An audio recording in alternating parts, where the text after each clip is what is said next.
너희는 이전 일을 기억하지 말며 옛적 일을 생각하지 말라. 보라, 내가 새 일을 행하리니 이제 나타날 것이라. 이 백성은 내가 나를 위하여 지었나니 나의 찬송을 부르게 하려 함이니라. 하나님은 영이시니 예배하는 자가 신령과 진리로 예배할지니라.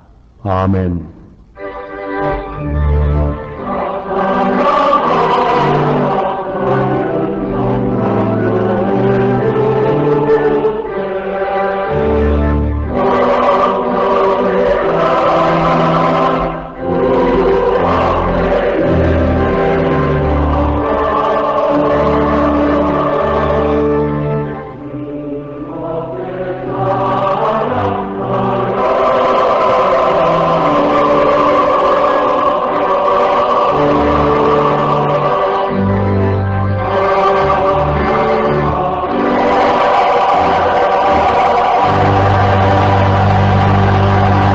영원히 찬양을 받으실 주 여호와 우리 아버지 하나님, 그 놀라우신 능력과 크신 은총을 인하여 주께 영광 돌립니다. 죄와 사망에서 우리를 건지신 주 예수 그리스도의 구속의 은혜를 길이길이 찬양하옵고, 오늘도 우리와 함께 하시며 날마다 새롭게 하시는 성령의 교통하심을 인하여 찬송을 부릅니다. 성부, 성자, 성령께 세세 무궁토록 영광이 있을지어다. 아멘. 다 같이 일어서셔서 삼식장 찬송을 부르시겠습니다.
같이 고개 숙이셔서 겸손한 마음으로 참회의 기도를 드리겠습니다.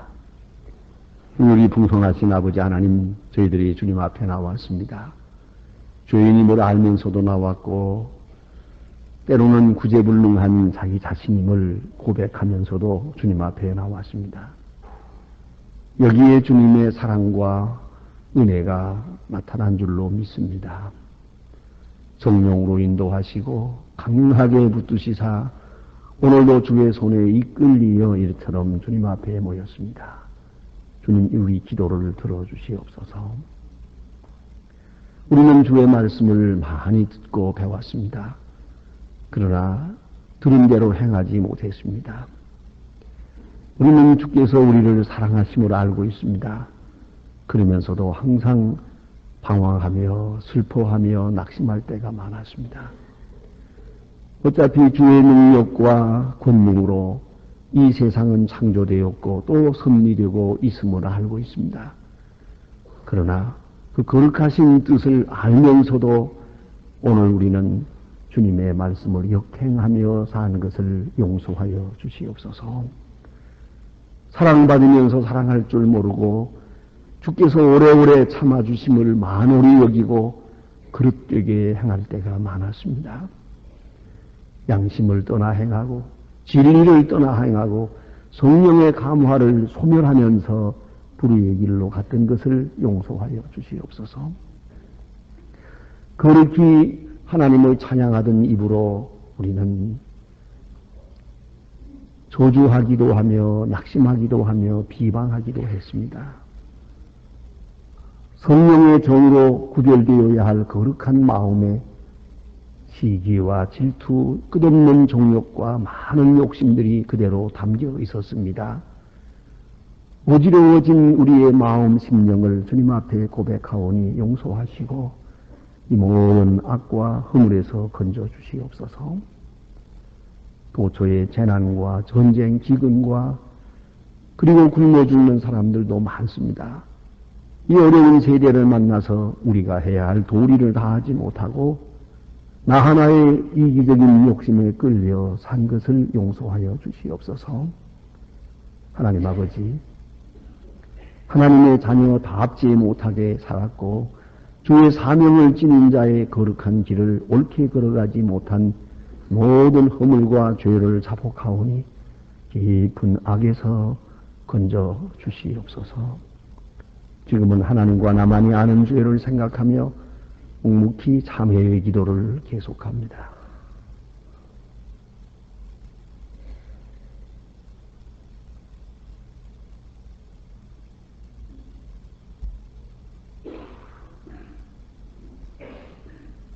하나님이 세상을 이처럼 사랑하사 독생자를 주셨으니 이는 저를 믿는 자마다 멸망치 않고 영생을 얻게 하려 함이니라. 하나님이 그 아들을 세상에 보내신 것은 세상을 심판하려 하심이 아니요 저로 말미암아 세상이 구원을 받게 하려 하심이니라.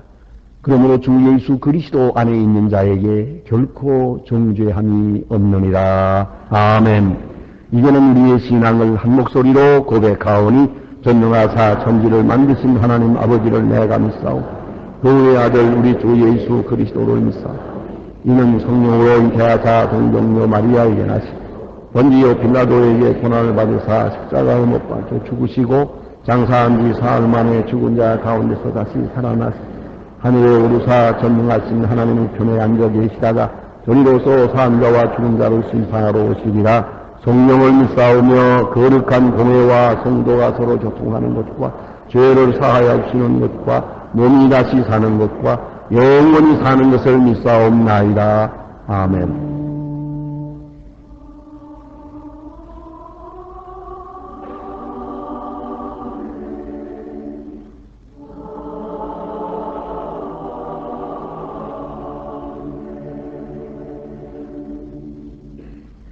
앉으시겠습니다.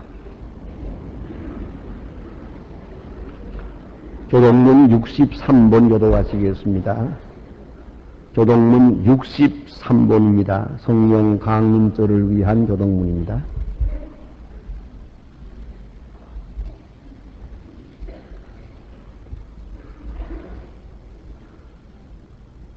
여호와의 신 곧 지혜와 총명의 신이요 모략과 재능의 신이요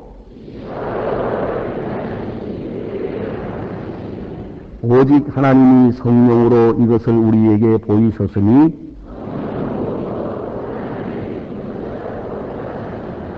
내가 아버지께 구하겠으니 그가 또 다른 보혜사를 너희에게 주사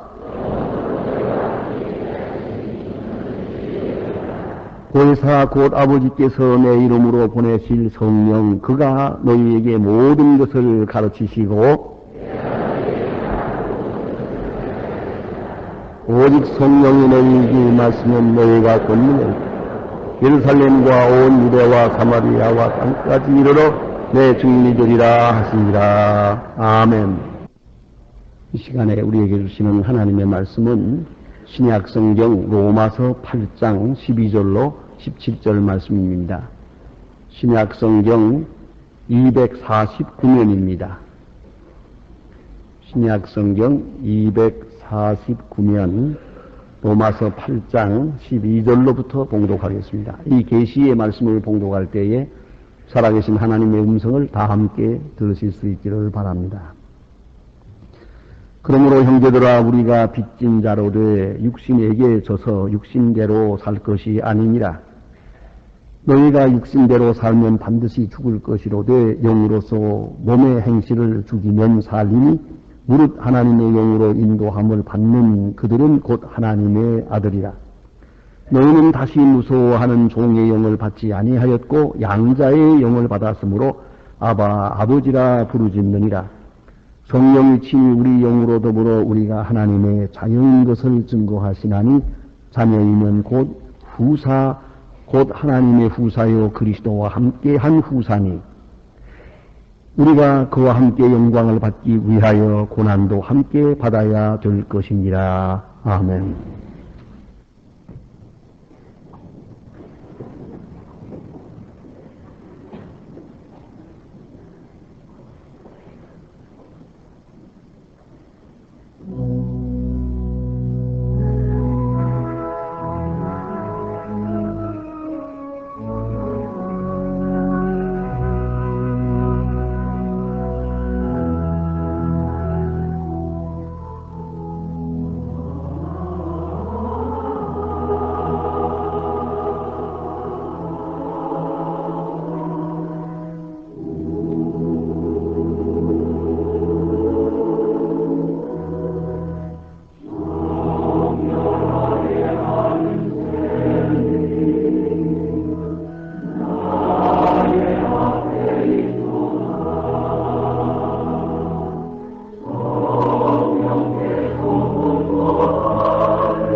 어느 날 호랑이 새끼 한 마리가 어미 호랑이와 놀고 싶어서 등에 업히기도 하고 목을 끌어안기도 하고 장난을 치는데 어미는 이것이 귀찮게 여겨져서 좀 물리치려고 하지만은 영 말을 안 듣습니다.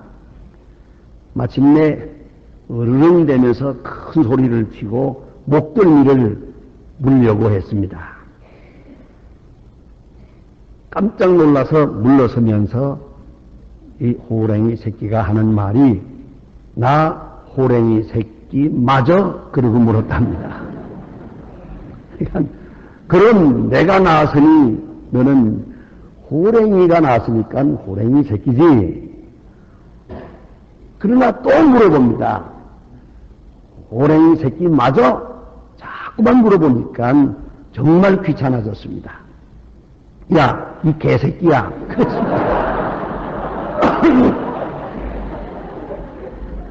졸지에 강아지가 되고 말았습니다. 어미는 개가 됐고요. 여러분, 정체감의 문제입니다. 내가 누굽니까? 나의 나됨의 정체, 바로 거기에 문제가 있습니다. 여기에 잘못될 때 우울증에 빠집니다. 갖가지 질병에 들어갑니다. 문제의 해결을 얻을 길이 없습니다. 이건 소유의 문제도 아니고 환경의 문제가 아닙니다. 존재의 문제요, 나 정체의 문제입니다. 내가 하나님의 자녀요, 하나님의 형상을 입은 소중한 사명적 존재라는 것을 알게 된다면 내가 어떠한 일을 한들 그것이 문제될 것이 없다는 말입니다. 조지 H. 부시라고 하는 미국 전 대통령을 아실 것입니다. 그는 어느 때 좀 한적한 교회에 있는 초등학교를 방문하게 됩니다. 여기서 아주 곤혹을 치렀다고 합니다.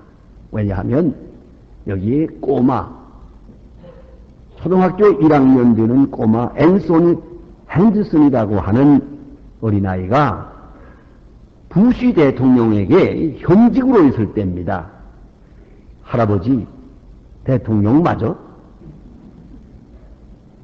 정말로 대통령이냐? 증명을 하라는 겁니다. 부시 대통령은 아무리 생각해도 대통령을 증명할 길이 없어서 흔히 미국 사람들 하는 식대로 드라이브 라이센스, 운전면허증을 보이고 내가 이거 부시 아니냐라고 얘기해도 그게 대통령이라는 말이 없잖아요. 크레딧 카드를 보여주어도 그것도 대통령 증명이 없잖아요. 막무가내입니다. 이거 이제 부시 대통령이 곤란하게 됐습니다. 그러다가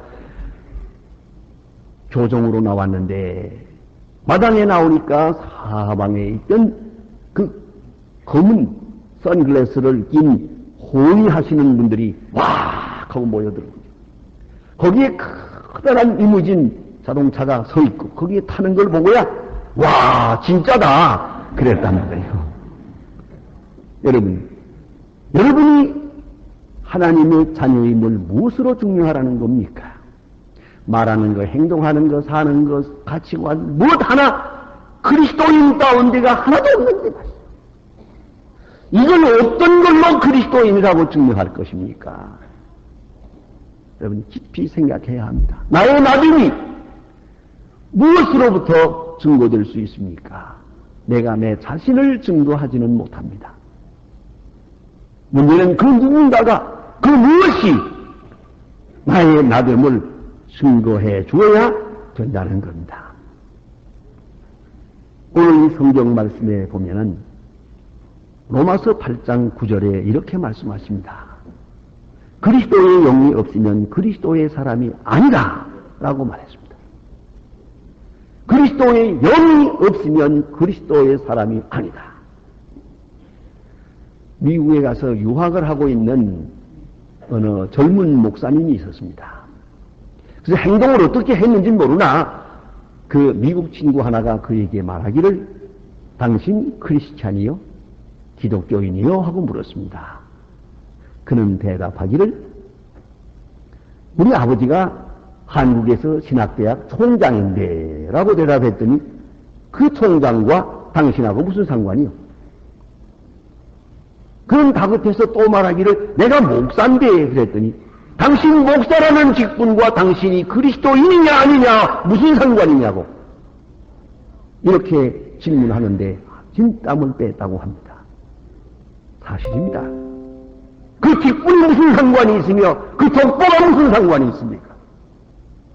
내가 그리스도인이냐 아니냐는 바로 내 안에 그리스도의 영이 계신가 거기에 문제가 있는 것이옵시다. 또한 오늘 본문에서 찾아보면은 하나님의 영으로 인도함을 받는 그들은 하나님의 아들이다 그랬어요. 하나님의 영으로 인도함을 받는 그는 하나님의 아들이다. 철학자 루소는 인생을 다음과 같이 한탄하며 비관적으로 설명한 때가 있습니다.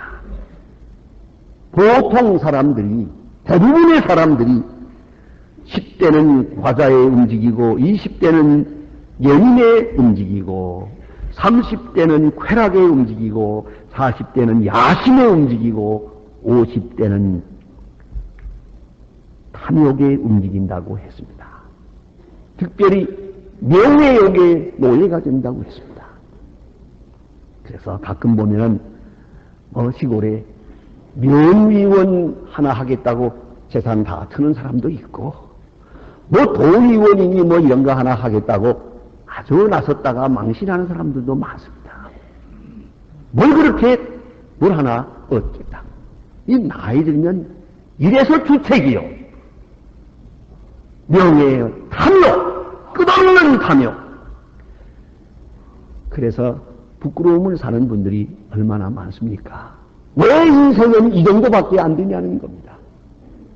여러분, 그 누구든 간에 그리스도의 영이 있어서 그리스도의 영에 이끌릴 때 비로소 그리스도인이요 사람다운 사람으로 하나님의 자녀로 살아가게 된다는 말씀이옵시다. 사도 바울에게 큰 고민이 있었습니다. 그는 진실합니다. 로마서 7장 23절 이하에 보면은 원하는 선은 행할 수 없고 원치 않는 죄만 짓고 이 악한 마음에 끌려가는 자기 모습을 객관시합니다. 그리고 하는 말입니다. 죄에 사로잡아 오는 것을 보는도다. 오라 나는 곤고한 사람이로다. 이 사망의 몸에서 누가 나를 건져내랴. 자기 자신을 똑바로 볼 수 있었습니다. 그러나 그는 여기서 머물지 않습니다. 오직 주의 은혜로 하나님께 감사하리로다. 성령이 그를 자유케 함을 고백합니다. 그래서 그리스도의 영이 있어서 내가 그리스도인이라는 겁니다. 나의 나됨은 오직 은혜로 된 것이라는 겁니다. 여러분, 성령이 나에게 말씀하시고 성령으로 인하여 나의 정체감을 확정하게 되는 것이옵시다. 이건 지식의 문제가 아닙니다. 내가 뭘 아느냐의 문제가 아닙니다. 또 내가 무엇을 행했느냐의 문제도 아닙니다. 문제는 그 속에 그리스도의 마음이 있었느냐, 그리스도의 영의 감동 안에서 되어진 것이었더냐 하는 바로 거기에 문제가 있는 겁니다. 때로 우리는 많은 사람들이 자기 잘못을 뉘우치고 회개하는 사람을 봅니다. 회개하고 뉘우치고 가슴을 치고 절망하고 죽습니다. 뉘우친다고 해서 지난 일을 후회한다고 해서 새 사람이 되는 건 아니요. 그리스도의 영이 있어서 그리스도인입니다. 저희 교회에 심호하시다가 먼저 세상을 떠난 장로님이 계십니다. 그 장로님이 임종 가까웠을 때 바로 몇 시간 전에 제가 방문해 본 일이 있었습니다. 그는 무릎을 꿇고 하나님 앞에 기도하고 있었습니다. 뭘 하고 계십니까? 회개하고 있습니다. 어렸을 때부터 지은 죄 다 기억하면서 그때 그것이 내 잘못입니다. 그때 제가 잘못했습니다. 하나님, 제가 그때도 죄인입니다. 할 때 이분이 이런 얘기를 하는 걸 들어보았습니다. 그런데 회개를 할 수가 없습니다. 왜요? 내가 그때 잘못했습니다 하고 회개하려고 하면은 곧 귀에 들려오는 소리가 있습니다. 그때도 내가 너를 사랑했느니라, 내가 너를 보호했느니라, 내가 너와 함께 했느니라, 계속 그런 음성이 들려오기 때문에 잘못했습니다 하자마자 곧 감사합니다, 감사합니다, 감사합니다. 그렇게 참아주시고 그렇게 용서하신 줄 몰랐습니다. 하나님 감사합니다. 회개를 할 수가 없을 만큼 큰 은혜에 대해서 감격하고 있다 말씀하시는 고백을 들었습니다. 장로님 참 예수 잘 믿습니다. 훌륭합니다. 그렇게 말씀을 드려보았습니다. 여러분, 성령이 우리와 함께 하실 때 하나님의 사랑을 보여주시고 하나님의 사랑을 확증해 주십니다. 내가 너를 사랑한다, 너는 내 자녀라고 말씀하시는 겁니다. 존 버니언이 지은 철로 역정이라고 하는 책이 있습니다. 어떤 사람은 극찬하면서 성경 다음 가는 좋은 책이라고까지 말합니다. 한평생 이것을 수없이 읽으면서 신앙생활을 하는 분들도 있습니다. 이 존 버니언의 철로 역정에 보면은 그리스도인이 여기서 출발해서 한나라까지 갑니다. 철로 역정입니다. 다시 말해서 한나라로 가는 길입니다. 그 순례자의 길 가운데 한때에 어떤 방에 들어갑니다. 들어갔더니 먼지가 뽀해서 눈을 뜰 수가 없이 먼지로 꽉 차서 먼지가 날려요. 왜 이러나 하고 보니까 한 사람이 그걸 깨끗하게 하겠다고 먼지를 빗자루로 쓸고 있는, 비로 열심히 쓰는데 쓰면 쓸수록 먼지가 공중에 올라가서요, 가득해서 끝도 없이 이렇게 더 방이 더러워지는 걸 보았습니다. 이게 무슨 뜻입니까 하고 물었더니 안내자가 가르쳐 줍니다. 이건 율법이요. 율법대로 살려고, 바르게 살려고 우리 인간이 아무리 애를 써도 점점 더 어지러워지고 점점 더 더러워질 따름이요. 이게 율법이요. 또 그런가 하면 또 옆방에 갔더니 그 방에는 같이 먼지가 많은 그런 방인데 물을 뿌려요. 물을 쫙 뿌리고 그 다음에 쓰니까 단 한 번 쓸었는데 깨끗하게 되는 게, 이건 무슨 뜻입니까? 이거는 바로 은혜요, 성령입니다. 은혜와 성령이 임하고 비로소 깨끗해지는 그런 모습을 보고 많은 깨달음을 얻게 됩니다. 여러분, 이것이 성령의 역사입니다. 영으로 인도함을 받는 자, 매우 중요한 의미가 있습니다. 우리의 육체는 이성의 지배를 받습니다. 우리의 이성은 우리의 영의 지배를 받습니다. 우리의 영은 성령의 지배를 받습니다. 성령의 다스림을 받을 때 비로소 우리의 영이 깨끗해집니다. 우리의 이성이 맑아집니다. 우리 총명이 밝아집니다. 그리고 그 밝은 이성이 우리 몸을 지배하게 될 때, 우리 욕망을 지배하게 될 때, 비로소 우리의 몸도 강건해질 수 있습니다. 이것이 정상적인 그리스도인이요 하나님의 사람의 모습입니다. 율법에 의해서 다스림을 받는 것이 아니라 은혜에 의해서 다스림 받고 성령에 의해서 다스림을 받는 그런 존재, 그 정체, 이것이 바로 그리스도인이라는 말입니다.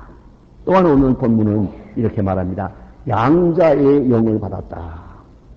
두려워하는 종의 영을 받지 아니하고 양자, 즉 자녀의 영을 받았다 하는 말입니다.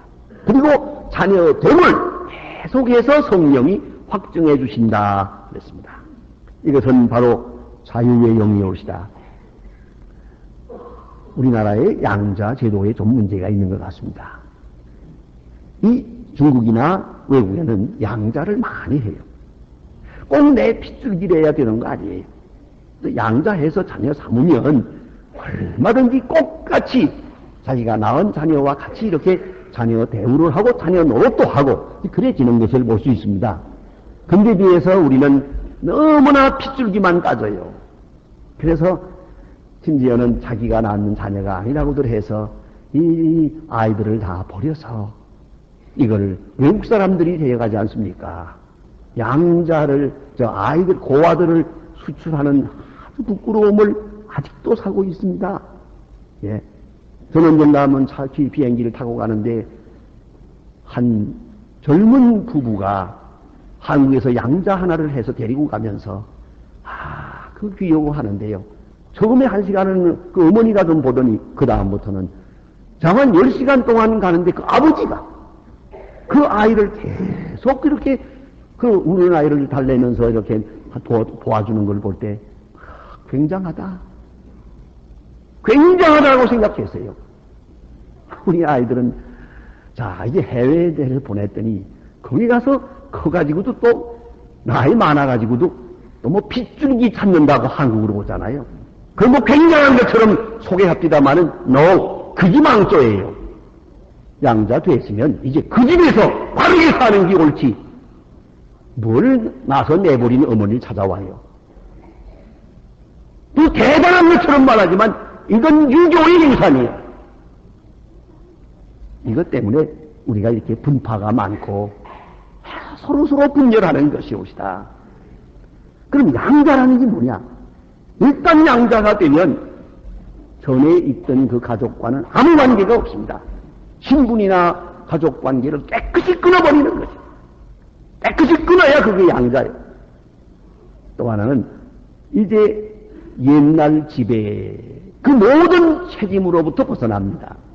옛날은 아버지가 빚을 져서 많은 빚을 지고 고생을 하게 되면 죽을 때까지 꼭 갚아야 되고 못 갚으면 노예로 팔려가고 내가 못 갚고 죽으면 내 자식이 갚아야 됩니다. 반드시. 자식이 노예로 팔려가고 혹은 마누라로 팔려가고 이런 겁니다. 빚은 꼭 갚아야 되는데 양자로 가게 되면은 그 모든 가족의 의무로부터 벗어납니다. 이것이 양자예요. 또 뿐만 아니라 새로 들어간 그 양자의 그 집에서 모든 권리를 다 갖습니다. 그래서 역사에 보면 유명한 얘기가 있죠. 네로 황제라는 놈이죠. 그 네로 황제는 본래 종의 아들입니다. 그 노예입니다. 그 똑똑해서 클라우디우스라는 왕이 그 양자로 합니다. 이게 네로 황제입니다. 종이 왕의 집에 양자로 와서 당당하게 왕이 됩니다. 이게 바로 양자의 법입니다. 자, 우리 한번 생각해 보세요. 여기서 새로운 가정이 되고 새로운 가정의 식구가 되고 그 신분, 그 영광을 다 누리게 됩니다. 양자옵시다. 특별히 양자의 법에서 생각할 것은 뭐냐면 어느 수준까지 키워보아서 수준에 도달한 다음에 양자를 삼는 게 아니에요. 먼저 호적에 올려놓고 양자 만들어 놓고 그 다음에 그 가정에 합당한 인물로 키워가는 것입니다. 이걸 잊지 말아야 합니다.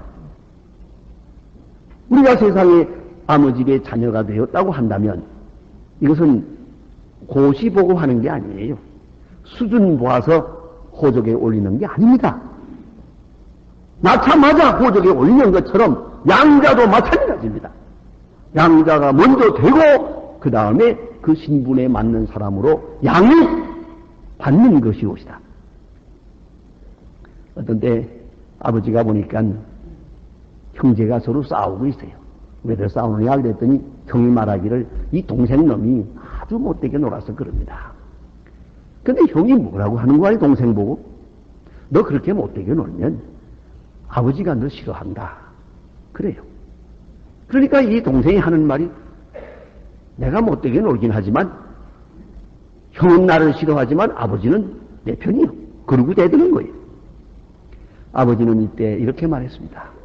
두 아이를 앉혀놓고 너희들이 착하게 살면 기쁜 마음으로 사랑하고 너희들이 말썽을 부리면 아픈 마음으로 사랑한다. 너희가 내 아들인 것은 마찬가지요. 사랑하는 것은 마찬가지다. 얘기했더니 그 말썽꾸리기 동생이 뛰쳐나가면서 거봐 그러고 나가더라고요. 여러분, 하나님의 자녀된 양자된 나 자신의 정체와 신분에 대해서는 조금 더 의심하지 마세요. 이것이 양자의 영, 성령이 너는 하나님의 자녀라고 계속 나를 일깨워 주십니다. 동시에 하나님을 아버지라고 부른다 그랬어요. 성경에 보면 아바, 아버지. 그런데 아빠라는 말은 아람어로서 어린아이들이 아버지를 부르는 말이에요. 이것은 만국 통일어입니다. 아주 어린아이들이 아빠, 아빠 그러잖아요. 바로 그러하듯이 우리가 하나님을 아버지라고 부르는 거예요. 하나님께서 우리에게 보여주신 하나님은 아버지 하나님이요. 주기도문 가운데 하나님이라는 말이 없어요. 하늘에 계신 우리 아버지. 이것이 주께서 우리에게 가르쳐 주시고 맺어 주신 하나님과 우리와의 관계입니다. 하나님 아버지, 우리는 그 자녀올시다. 이것이 성령이요. 그러므로 하나님을 아버지로, 나를 하나님의 자녀로, 이웃을 같은 자녀로 형제관계로 대하는 것이 그리스도인의 모습입니다. 또한 그리스도와 함께 후사라고 했습니다. 약속을 받고 기업을 받고 확증받은 후사라는 것을 잊지 말아야 합니다. 물에는 수압이라는 게 있지 않습니까? 깊은 바다는 밑으로 내려가면 수압이 엄청나게 높아서 거기에 사람은 내려갈 수가 없습니다. 그래서 얼마 전에 미국에서 트레시어라고 하는 그런 잠수정을 만들었습니다. 아주 두꺼운 강철로 크게 만들어서 이걸 타고 바다 깊은 곳까지 내려야 돼요. 결국은 그 잠수정이 터져버렸습니다. 그런데 재미있는 건 이렇게 강철로 만든 잠수정도 못 견디는데 거기에 물고기가 있단 말이에요. 이놈들은 잘 헤엄치고 다녀요. 그 이유가 뭐냐 하면 바다의 수압과 같은 압력이 그 물고기의 몸에 있다는 것이에요. 몸 안에 압력이 있어요. 이 압력이 수압과 같기 때문에 거기서 헤엄을 칠 수가 있는 거예요. 자유롭게 살아갈 수가 있는 것이요. 마찬가지로 우리가 하나님의 자녀된다고 하는 것은 주님께서 우리의 후사가 되시고 우리와 같은 후견인이 되실 때 비로소 그 거룩한 은혜 가운데서 하나님의 자녀됨을 지켜갈 수 있는 것이옵시다. 계속적으로 주는 우리에게 말씀하십니다. 여러분 잘 아는 레미 지다볼이라고 하는 그런 소설이 있지 않습니까? 빅토 위고의 소설이 있는데 그 소설 내용 가운데 그게 코제트라고 하는 불쌍한 고아가 하나 나옵니다. 그래서 그 고아는 양 어머니가 있기는 합니다만은 참 어려운 고생을 합니다. 많은 고통에 직면합니다. 불쌍한 아이입니다. 그러다가 어느 날 돈 많은 짠발짠이 후견인이 됩니다. 내가 너를 사랑한다. 내가 너를 딸로 삼겠다. 하는 순간부터 그는 아주 당당한 그런 행복한 여자로 성장하게 됩니다. 이와 같습니다. 하나님께서 우리를 선택해 전적으로 내가 너를 내 자녀로 삼는다 할 때, 그리고 그가 후견인 되어 주실 때 우리는 당당한 것이고 모든 것 가운데서 사랑을 경험하게 되는 것입니다. 성령은 말씀하십니다. 내가 하나님의 자녀라고 내 신분, 내 운명, 결정적인 모든 상황에서 사랑을 확증해 주십니다. 여러분, 성령 안에서 나의 나됨을 증거합니다. 내가 율법과 죄로부터 자유됨을 증거하십니다. 내가 사랑받는 존재임을 증거하십니다. 하나님이 세상을 이처럼 사랑했다고 계속 말씀하십니다. 그런 거로 고난 중에서도 기뻐할 수 있습니다. 예수님 보십시다. 십자가 지시기 바로 몇 시간 전에 체포될 때 하신 말씀입니다. 요한복음 18장에 아버지께서 내게 주신 잔을 내가 마시지 않겠느냐. 사랑하는 아버지가 사랑하는 아들에게 주는 십자가를, 그 마음으로 십자가를 진 거예요. 성령의 확증을 받아 하나님의 자녀된 증거를 지니고 사는 사람은 실패를 해도 사랑해요. 병들어도 사랑해요. 어느 때 죽어도 하나님이 나를 사랑하는 것을, 큰 사랑을 다시 확인하면서 가는 것입니다. 하나님의 사랑이 나를 하나님의 자녀로 확증하실 때 모든 경우에서 우리는 사랑을 확인하며 늘 승리 생활하게 되는 것이옵시다. 기도하십시다. 하나님 아버지, 주께서 우리를 위하여 죽으시고 이미 하나님의 자녀 되게 하셨지만은 의심 많고 미련한 사람들, 어느 사이에 자기 자신의 윤리와 자기 자신의 세계관에 붙들려서 하나님의 자녀답지 못하게 살며 또는 그 정체감마저 잊어버리고 허우적거리는 미련한 저희들 불쌍히 여겨 주시옵소서. 오늘 성령으로 강하게 역사하사 내가 처한 처지와 모든 환경 속에 구체적으로 하나님의 사랑이 확정되어 있음을 믿고 특별히 나의 나됨의 정체를 분명히 확인하면서 오늘도 감사하며 승리 생활하게 하여 주시옵소서. 예수님의 이름으로 기도합니다. 아멘. 지금은 우리를 구원하신 주 예수 그리스도의 은혜와 역사의 주인이신 아버지 하나님의 사랑과 우리의 하나님의 자녀됨을 날마다 확증해 주시는 성령의 역사하심이 모임 중에와 온 교회 위에 이제와 영원토록 함께 계실지어다. 아멘.